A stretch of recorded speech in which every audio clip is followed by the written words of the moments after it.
Эмоция, друзья. Но до этого хотим напомнить вас о том, что мы слышали. У человека есть три составные части, да? Дух, душа и тело. То, что мы должны сначала запомнить с вами, это то, что тело – это не человек. Тело – это всего лишь прах земли, который стал, с чего Бог, то есть праха, Господь создал дом для человека. И этот дом мы называем тело. Тело или плоть, где человек живет. Но сам человек, который внутри живет, это вовсе не плоть. Это тот, который внутри. Допустим, если вы спросите у матерей, у наших с вами матерей, отцов, дедушки, им уже, мы смотрим на них как пожилые, 70 лет, да, 80. Они себя так они чувствуют так по телу, но внутри они знают, что они полноценные люди, они только вчера вот родились, только что думают, что, потому что внутри у них все нормально, как бы, то есть человек не стареет внутри, потому что дух не стареет, дух не умирает, дух будет вечно жить. Дух и есть суть человека. Поэтому мы с вами, это не последнее место знакомства, друзья. Мы увидимся еще раз. И мы не только увидимся, но так, мы будем жить как в одной большой семье на небе. Это только в том случае, если мы с вами здесь будем держаться за источника нашего спасения до конца. Если мы будем держаться за Иисусом, будем служить Ему, потому что спасение можно терять. Можно потерять спасение, если кто отойдет от благодати спасительной, тот идет наоборот, не в рай, а в ад. Короче, тело – это всего лишь дом, где мы живем. Но душа – это то, что помогает каждому определиться в своей личности. Это личность человека формируется через его душа. Когда дух входит в тело, формируется душа. Что туда входит в душе? Это разум, мы говорили о разуме прошлый четверг. И кроме разума туда еще входит чувство или эмоция и воля человека. Вот это все составные части души человека.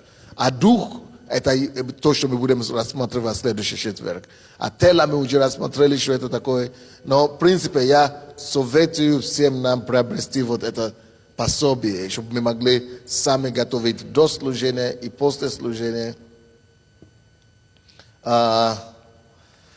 Итак, эмоция. Что значит эмоция в нас? Эмоция – это, конечно, составная часть души, которая есть реакция человека на происходящее с ним или вокруг него.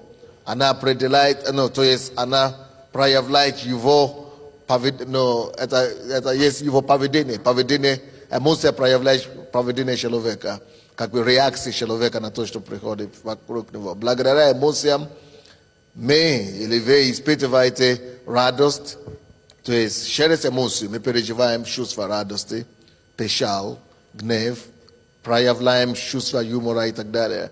Эмоция для души – это то же самое, что физическое ощущение для тела. То есть эмоция чувствует себя, эмоция это дает нам чувствовать, допустим, если нас бьют физически, тело чувствует боль. Это благодаря эмоциям мы чувствуем. Вот эмоция передает то, что душа ощущает. Иногда мы говорим, допустим, люди ко мне часто приходят сюда в офис, неверующие в основном, и говорят, и плачут, или просят молитву. Я говорю, а в чем ваша проблема? Часто люди, я слышу такая фраза. Люди говорят, душа болит. Душа болит. Почему они говорят, душа болит? А как чувствовать боли души? Это интересно. Запомните, душа – это воля человека, чувства, эмоция и разум. Но когда душа болит, это что-то более глубже. Душа болит. Это значит, эмоция приторможена что-то, чуть-чуть. Тебе не интересно ничего. Тебе ничего не хочется делать. Мы часто это называем депрессию. Но помните, запомните, друзья, если душа болит, то медикаментами не всегда не можем вылечить душу. Библия говорит, 1 Петра, 1 глава, 22 стих, послушание истины через Духа очистит душу. То есть душа очищается через истину, когда человек слушается истины, когда человек ходит в истине. И Яков, 1 глава, тоже говорит, что возьмите Слово Божие, через которое вы можете спасти душу вашу. То есть душа спасается через Слово Божие, Слово истины. То есть слово, это процесс. Если спасение духа человека происходит мгновенно, то души это не спасается так мгновенно. Я это объяснил в прошлый четверг. Если бы Бог спас нашу душу, это то же самое, что бы случилось. Он бы стер все памяти, которые у нас были в разуме, и мы бы проснулись, мы бы пришли после церкви, и жена бы не узнала мужа, и муж бы не узнал жену. И мы бы сами даже не поняли, как нас теперь зовут. Потому что это сфера душа, которая есть разум, который нельзя, чтобы Бог его взял и спас. Поэтому душа, она должна обновлять, она должна спастись через прием Слова Божьего, через познание истины. Допустим, некоторые ощущения, которые мы переживаем, это непосредственный результат того, что мы знаем, то, что мы живем. Допустим, если мы принимаем Слово Божие, другая реальность приходит к нам. И эта реальность также меняет наши эмоции, влияет на наши чувства. И мы становимся намного... Допустим, когда вы покаялись, кто почувствовал, что его настроение стало лучше? То есть радость какая-то появилась. Это душа, потому что дух обновился, очистился, и тут же это влияет. И потому что мы получили информацию определенную, что мои грехи прощены. А до того, как я жил под бременем этого греха, но теперь моя душа приняла слово истины. Что слушай, ты исповедовался, значит ты прощен, твои грехи прощены. И я получил эту истину, я в это поверил, моя душа получила эту информацию, и это истина, которая вошла в мой разум, начинает влиять на мои эмоции, и потому что я принял, я сделал вывод хороший, я своей волей принял покаяние, принял прощение, и я стал другим, благодаря правильной информации, которая пришла ко мне. Нельзя отделить разума от эмоций, от воли, потому что они работают взаимосвязи между собой. Здесь написано в Филиппийцам 2:5, там, где мы читали, что у вас должны быть те же чувствования, какие и во Христе Иисусе. О чем речь идет? Когда мы каемся, все наши чувства вообще это результат того, что мы знаем, те информации, которые поступили к нам. Наши чувства это в отношении нашего восприятия мира. Чувства это результат информации, которой мы руководствуемся, чем мы живем, наши ценности, наши веры, наши убеждения, то, что мы воспринимаем, то, к чему мы открываем себя. Если у вас депрессия, значит, у вас какие-то информации угнетает вас, какая-то истина угнетает вас, какие-то вещи реальные, которые вас что-то беспокоит.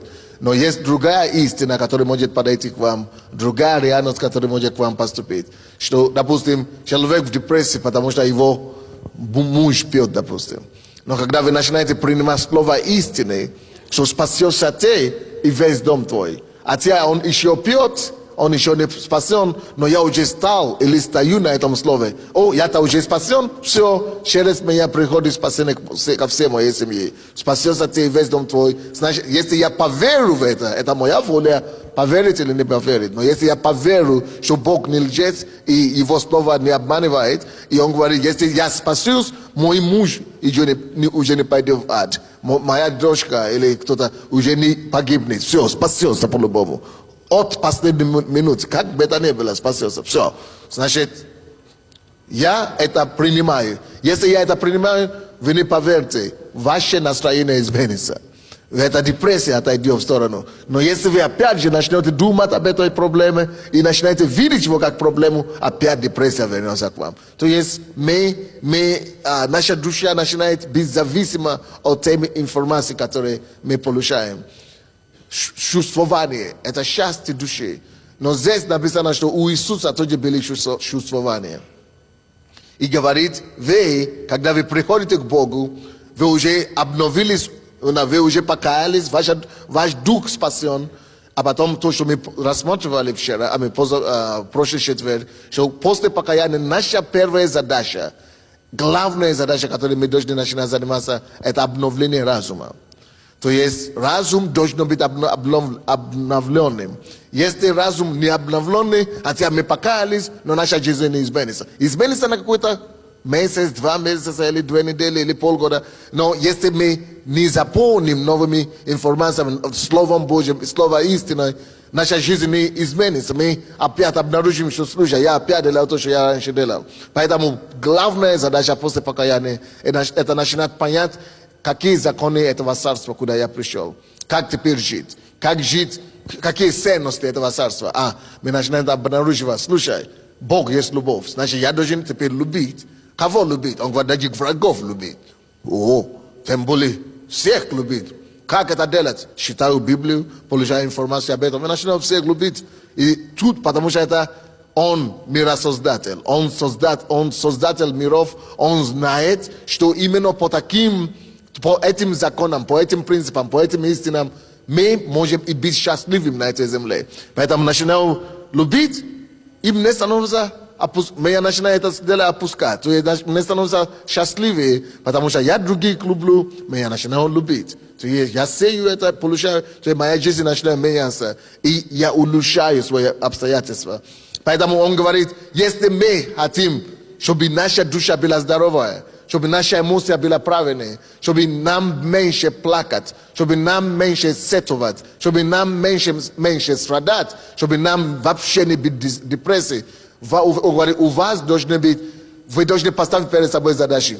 Первое – обновить ум. Вторая задача – у вас должна быть те же, стремитесь к тому, чтобы иметь те же чувствования, какие есть у Бога, у Иисуса Христа. Какие чувствования есть у Иисуса Христа? Его бьют, а он благословляет их. Его вообще распинают, а он благословляет. Его не воспринимал вообще.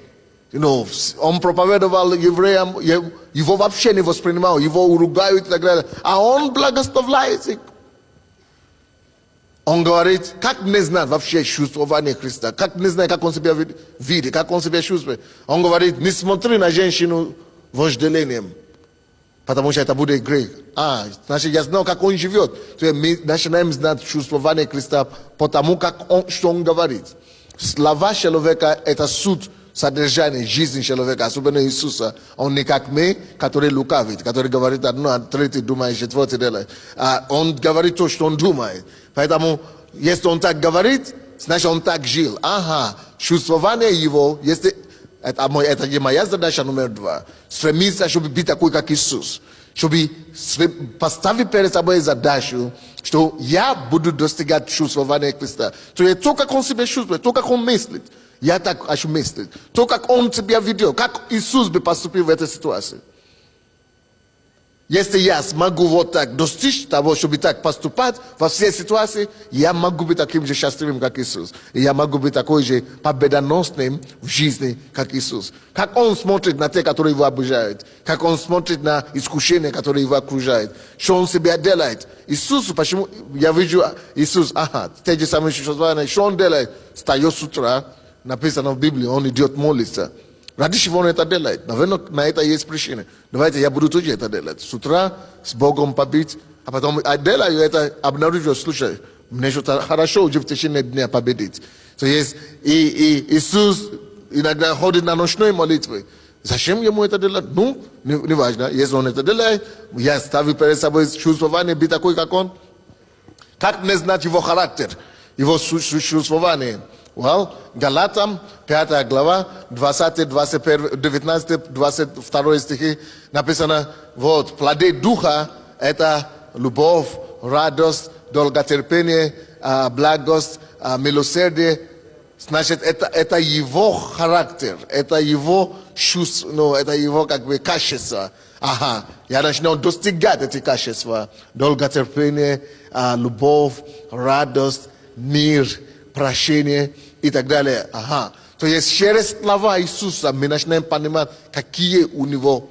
Но вообще и у каждого из нас вообще-то это все написано в сердце нашем, на нашей совести. Закон. Мы каждый понимает, что плохо, что хорошее вообще-то. Каждый знает. Закон находится внутри нас. Мы знаем, и только мы становимся слепыми для них. Мы закрываем глаза на хорошие вещи иногда, когда мы живем в мире. Но он говорит, если вы хотите, чтобы вы были здравыми и здоровыми в душе, эмоционально, чтобы принимать правильные решения все время. Как принимать правильные решения? Сравнивай твои поступки, твои решения, твои дела с тем, как бы делал это Иисус. Я для себя очень давно принял это решение, что во всех делах я всегда буду задавать себе вопрос. Как бы Иисус себя вел? Что бы делал Иисус на моем месте? Что бы делал Иисус? Что бы делал Иисус? Что бы делал Иисус? Поэтому стараюсь внимание людей уделить, стараюсь сострадать людей, стараюсь, не пройти мимо никого. То есть, что бы делал Иисус? Поэтому мы читаем Библию. Если мы хотим быть здоровым, как Бог хочет, чтобы мы были здоровыми, единственный совершенный человек, который был в порядке, который ходил в этой жизни победы, который не соблазнялся, который не проиграл, это Иисус. Значит, нам надо изучать его образ жизни, его слова, его мышление и стараться подражать его. И таким образом мы, может быть, успешными в этой жизни. Матфея 11, 28, 29. Здесь написано, Иисус говорит, придите ко мне и научитесь от меня. Потрясающая вещь. Придите ко мне, научитесь жить. Мы с вами не знаем, как жить. Но тот, который создал жизнь, и который создал нас, знает, как жить. Он знает, как выжить на земле. И он говорит, придите ко мне, приходите ко мне и научитесь, как жить. То есть он своим примером учит не проклинать, не мстить своим врагам. А по нашим-то жизни с вами, да, до Бога, мы все привыкли, нас в основном, и не всех, некоторые правильно учили, что не надо мстить. Но в основном люди знают, что если ты не мстишь, значит ты слаб. Надо мстить. Надо, И тут Иисус говорит, видите, я победил мир, я победил смерть, я победил вообще весь мир теперь за мной следует. Как я это достиг? Я люблю врагов, я не мстю за себя. Вы тоже поступаете таким же образом, вам легче только будет жить. Надо поверить. Либо поверить ему, либо мы скажем, нет, я умнее. Слушайте, те, которые уже заявляли, что они умнее Иисуса, мы знаем, где они на сегодняшний день. Но мы не умнее его. Это он автор жизни. Он говорит, я есть жизнь, путь и истина. Значит, подражайте мне. Он говорит, любите людей, ненавидьте грех. Как победить грех? Просто ненавидеть грех, но любите грешников. Написано, что Иисус возлюбил правду I was ninavidel bezakone. To jest what его ключ к тому, чтобы не грешить. Он ненавидит грех. Он просто ненавидит. Если вы помните и знаете, что такое ненависть. Это сильное чувство, которое якобы я пришел к Богу, у меня была такая путаница, это была ошибка. Я думал, я же уже верующий. Нельзя ничего ненавидеть. Надо теперь все любить и всех любить. Правильно, надо всех любить, но не все любить. Надо людей любить, но некоторые вещи надо ненавидеть. Даже Иисус, но я почувствовал, что когда я пришел к Богу, я потерял чувство ненависти. Потому что я думал ложно, что надо все любить. Всех любить, и даже это чувство всегда негативное. Оказывается, это неправда. Даже у Иисуса было это чувство ненависти. Но она была только к грехам, или греху, или к сатане. То есть греху не надо быть терпеливым. И я в свое время был терпеливым, думал, ну ничего, все равно. И я потерял это чувство ненависти к греху. А когда ты терпишь, все, чего ты терпишь, она над тобой всегда потом Господь будет. Если ты допускаешь что-то, ты, ну ничего, ну. Оно потом, ты не заметишь, когда она станет монстром над тобой. Поэтому Иисус умный. И Бог дает это нам тоже как выход. Надо всегда грех, любой грех. И не хочешь, чтобы она приступила к тебе, пристала к тебе, прицепился к тебе, значит, возненавидь грех, теперь просто возненавидь его. А правду возлюби. Возлюби так, что ты будешь всеми силами сражаться за правду. Вот этим он мог освободиться от греха и не жить в грехе. Он говорит, побеждайте страх любовью. Он говорит, потому что в совершенной любви нету страха. Как это так? Все боятся чего-то. А он говорит, если ты, две вещи надо любить. Люби Господа Бога своего, всем сердцем своим, всем разумом своим, всей крепости своей. Если ты любишь Бога абсолютным сердцем, всем сердцем, абсолютной любовью, ты любишь Бога, действительно нечего бояться. И если ты любишь людей, второе, что надо любить, это людей. Люби людей, всех люби. Это я помню одну ситуацию, когда одна женщина, ей было 56 лет, она вдова, и к ней домой ворвались воры. 4 молодые уголовники. И, потому что у нее остались то есть наследство от мужа. И они сказали, слушай, она богатая, пойдем ее свяжем, если она закричит, мы ее убьем.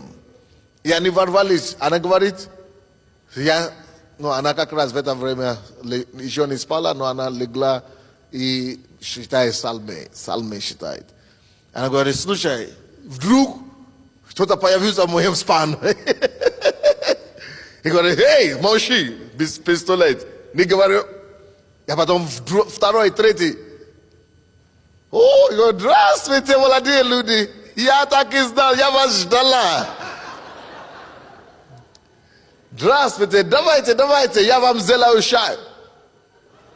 Они говорят, женщина, ты не поняла, кто мы? Это не нас ты ждала. Это не нас ты ждала, ты что-то перепутала, дорогая. Женщина, слушай, дай нам золото. Говорит, ничего, успокойте, я вам дам. Только сначала перекусите со мной. Они говорят, она что, серьезно или шутит? Или вообще банная? Они говорят, она вполне серьезно. Мы говорим, стань, не стань, лег, не стань. Я вам сделал чай, я всегда все угощаю, кто ко мне приходит. Проходит мимо пистолета, говорят, и говорят, она что, серьезно?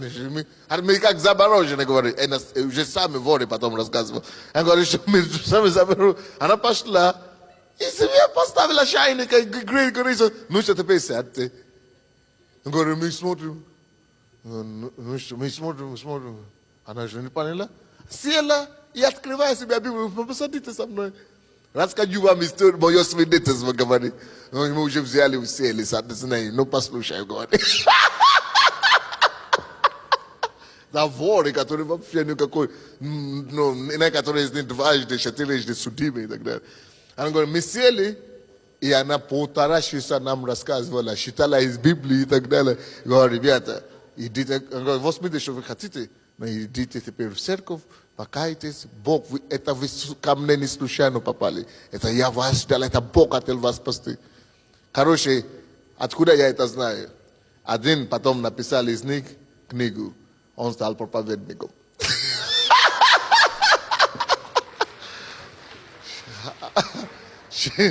Чему мы говорим? Когда человек любит Бога всем сердцем, любит людей, и воров, и те, которые хотят его убить, любит просто людей. Не может, чтобы страх не могла ее взять.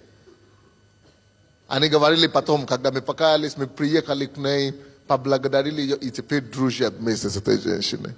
И она считает их своими детьми. Представляете себе?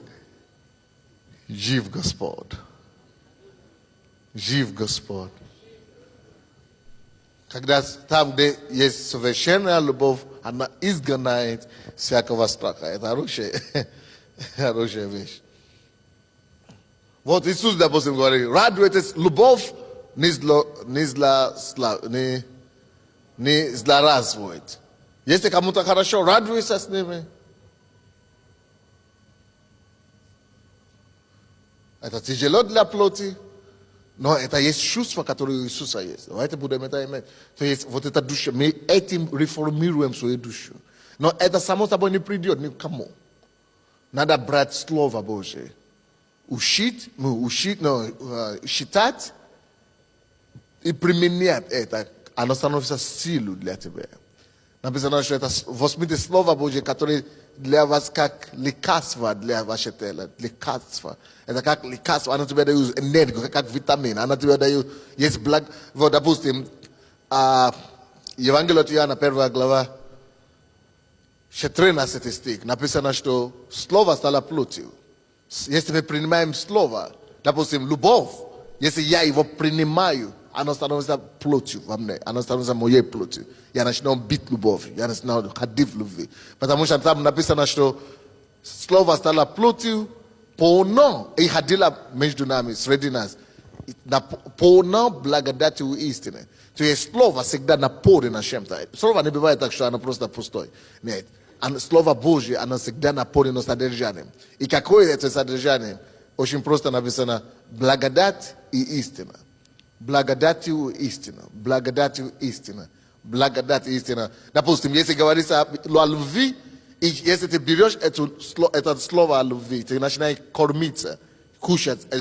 Господь, ты говоришь, люби ближнего, или люби врагов, я буду любить врагов. Я принимаю это, Господь. Открывай свое сердце любить врагов. Я буду любить врагов. Это слово, оно высвобождает что-то в тебе, в твой организм, в свою душу. Благодать. Благодать, что такое благодать? Это способность делать то, что ты сам не можешь делать. Это слава, сверхъестественная сила Бога делать то, что ты сам в своей силе не можешь. Благодать приходит, чтобы делать это, чтобы любить ближнего и врагов. Благодать истина. А истина, что она делает? Познайте истину, она освобождает. То есть она начинает быть свободой от ненависти. То есть всегда, когда я, допустим, читал 1 Коринфянам, 13 глава любви, там написано, любовь не завидует, я говорю. А как насчет себя? Смотрю, не, что-то я не догоняю это делать, не получается. Любовь не радуется ни правдой. Я говорю, если моему врагу стало плохо, наверное, мне, скорее всего, хорошо, не то, что не радуется. Наоборот, я, наверное, только радуюсь. То есть я понял, что, короче, я не гожусь. А я думал, что я люблю больше некуда. А оказывается, что я вообще никакой. Я говорю, Господи, что делать? Как это дело исправить? И я просто что-то у меня такая подсказка была. Возьми это слово, 13 глава, и я в течение 2 или 3 месяцев просто как бы кушал его. Я говорю, любовь не завидую, я не буду завидовать именем Иисуса. И я начинал себе представлять разные ситуации по жизни. И я начинал видеть, что, слушай, мне уже легче. Неделями. Просто я повторял себе, беру какой-то стих, и я начинал повторять себе. Я начинал себе чувствовать ломку, что там не тяжело. А я начинал поставлять ситуацию. А если бы я попал в такую ситуацию, как я бы себя вел? Говорю, не, я еще не... Ну, короче, ломку через 2-3 месяца я вижу, что, слушай, я уже считаю все эту главу, и я уже чувствую, да, я смогу это делать, да, я смогу это делать. То есть слово, оно дает благодать и истину, которая тебе позволяет иметь чувствование как Христа. Поэтому, когда мы читаем Библию вообще, нам надо позволять Слову Божьему менять нас. Задавать себе вопрос, поставлять себе Слову Божьему и позволять, чтобы Слово Божье изменило нас. Через это мы можем освободиться от страха, от каких-то опасностей, которые беспокоят людей. Допустим, некоторые бывают случаи, когда кто-то близко к нам умирает. Допустим, одна наша сестра, ее муж умер трагично в автокатастрофе. И она говорит, она уже была верующей. И она спокойна, она говорит, ну, слава Богу, ну, ей была больно и так далее. Но она не была так грустно. И родственники все пришли и говорят, а чего ты не плачешь? Ты ничего не похорон, надо плакать, надо, ну, что-то обязательно надо рыдать, что-то надо делать, вот так. Да, надо, а какие-то люди пришли, чтобы плакать специально, то есть, такие есть оплакивать. А она говорит, что-то не получается. Я знаю, что он с Богом, мы встретимся, все нормально. То есть она даже говорит, что она сама смущается от своего спокойствия, как от мира, который у нее что-то. Или, допустим, некоторые люди, их родители, или ребенок наркоман, или алкоголь. Мы пришли в церковь, что-то спокойно слишком уже стало. Я уже начинал уже беспокоиться от того, что я не бегал туда-сюда, как раньше. Это не потому, что плохо, или слишком спокойно, и это плохо, а потому что ты начинаешь Слово Божье начинает тебе давать надежду и веру, и чувствование, которое у Иисуса. Потому что Он не расстраивается, Он не плачет, Он не падает в депрессию, Он знает истину, что будет. И благодаря истине душа спасается. Вы понимаете меня, да? Эмоции, как и все остальные части души, изменяются постоянно. Нужно работать над собой совместно с Духом Святым, чтобы научиться чувствовать и поступать так, как Иисус. Зависть, ненависть, желание отомстить, гнев, раздражительность и другие негативные чувства пагубно влияют на здоровье и разрушают человека. Это абсолютно правда. Не будем тщеславиться, друг друга раздражать, друг друга завидовать. Потому что это только нам это идет на вред. Когда человек раздражается, завидует друг друга, это только убивает человека.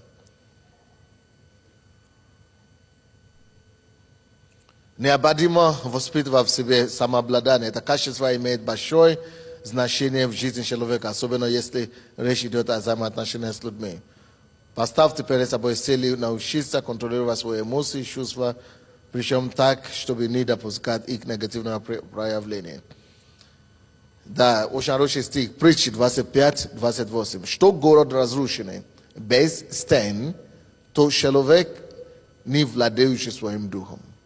То есть умение владеть собой, это тоже чувство эмоций, это тоже счастье эмоций. Старайтесь общаться с уравновешенными людьми, не дружить гневливым и не сообщайся с человеком сплевшивым, чтобы не научиться путям его и не навлечь петли на душу твою.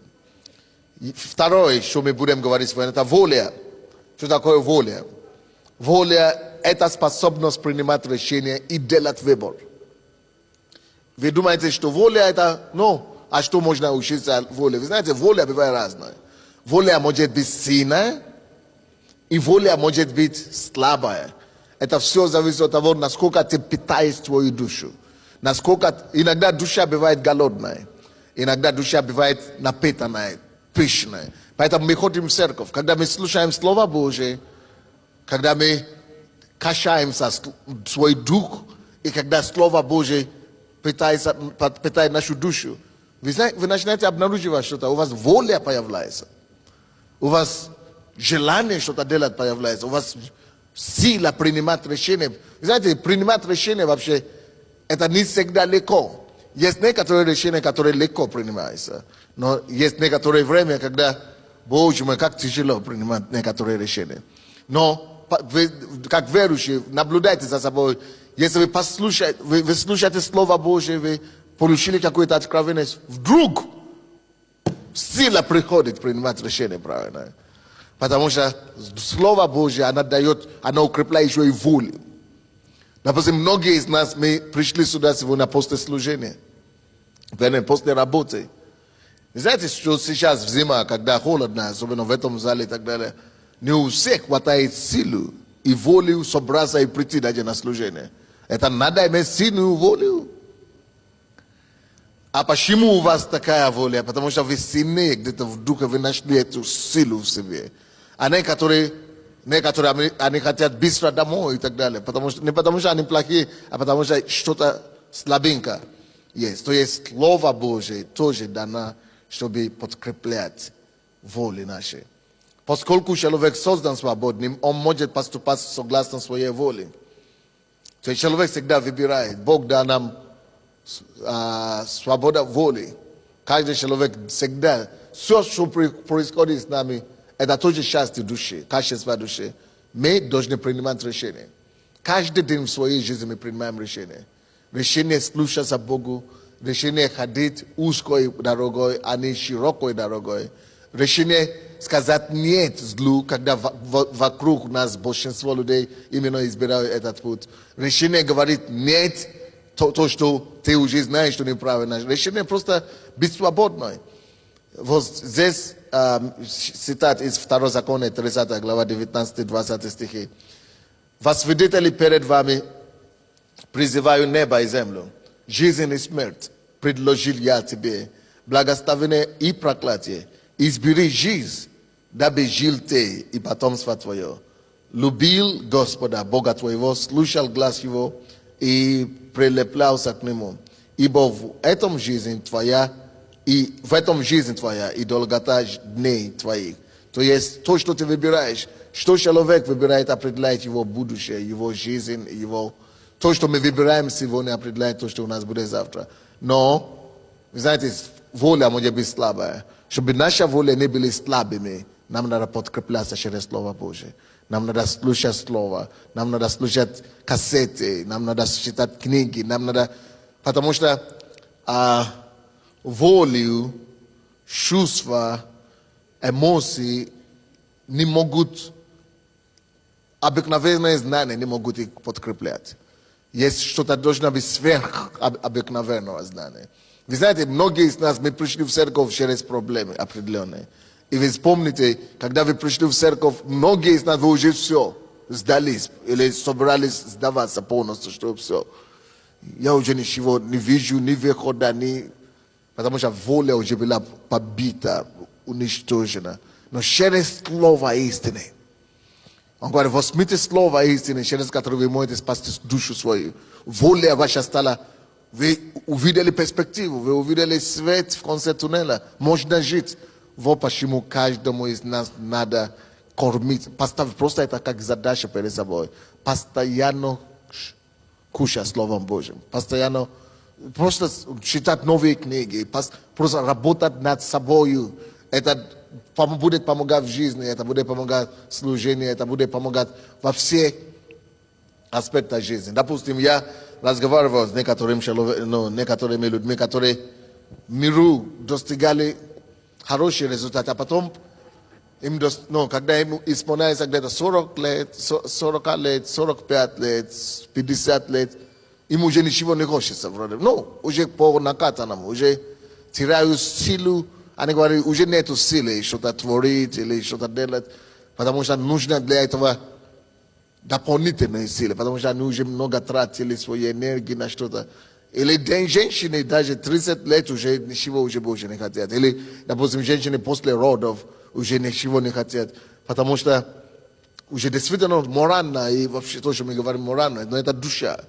Но для этого надо подкрепляться, надо знать, надо просто поставить перед собой, знать, что, слушай, только Слово Божие предназначено, чтобы душу восстанавливать. Конечно, есть полезные материалы, как если вы женщина, женские вопросы или muzkie вопросы. Ну, интеллект, то есть душа тоже это сфера интеллекта или разума. То есть некоторые знания, просто которые может нам помочь. Знания. Поэтому нам надо расти постоянно. В знании, в образовании. Не только даже библейскими или христианскими знаниями, но общечеловеческие знания, которые могут помочь подкреплять душу. Потому что познайте истину, истина сделает вас свободными. Если мы будем знать, легче нам будет выживать. Что еще здесь говорят о воле? Вам тоже нужно было решить, идти по узкому пути, который ведет в Царство Божие, или по широкой дороге, которая идет в ад и так далее. Когда вы принимаете какое-нибудь решение, на волю вашу воздействует, помимо духа, воздействует еще мышление. То есть, что влияет на наши решения, которые мы принимаем, что влияет на наши воли. Влияет наш дух, влияет наше мышление, влияет наша общепринятая система ценностей. Это правда. Наши ценности, какие у тебя ценности, она влияет на твою волю, она влияет на твои решения, которые принимаешь. Память наша влияет на наши воли. Эмоции наши иногда влияют на наши воли, наши решения следовательно. И чтобы решение соответствовало воле Божьей, нам надо менять мышление, чтобы она, поэтому написано, что возьмите Слово Божие, через которое вы сможете спасти свою душу, обновите разум ваш, то есть через обновление мы можем получить новое мышление, изменить наши системы ценностей, память наполнить здоровым вещам, эмоции должны быть изменены и так далее. Ваш дух возрожден, теперь в нем пребывает Святой Дух, который влияет на вашу жизнь, и так далее, и так далее. Ефесянам 3 глава 16-19 стихи. Да благослови вас Господь по богатству славы Своей, крепко утвердится Духом Его во внутреннем человеке, верой вселиться Христу в сердца ваши, чтобы вы, укорененные и утвержденные в любви, могли постигнуть со всеми святыми, что есть широта и долгота, и глубина, и высота, и уразуметь превосходящую разумение любовь Христову, дабы вам исполниться все полноты Божией. Итак, вот вам душа. Что-то приняли сегодня для себя или нет? Эмоция, воля. Все это под контролем души. И самое лучшее оружие его подкреплять, и это Слово Божие. Слово Божие. Молитва и так далее. Но Слово Божие – это самый лучший инструмент, чтобы подкреплять душу.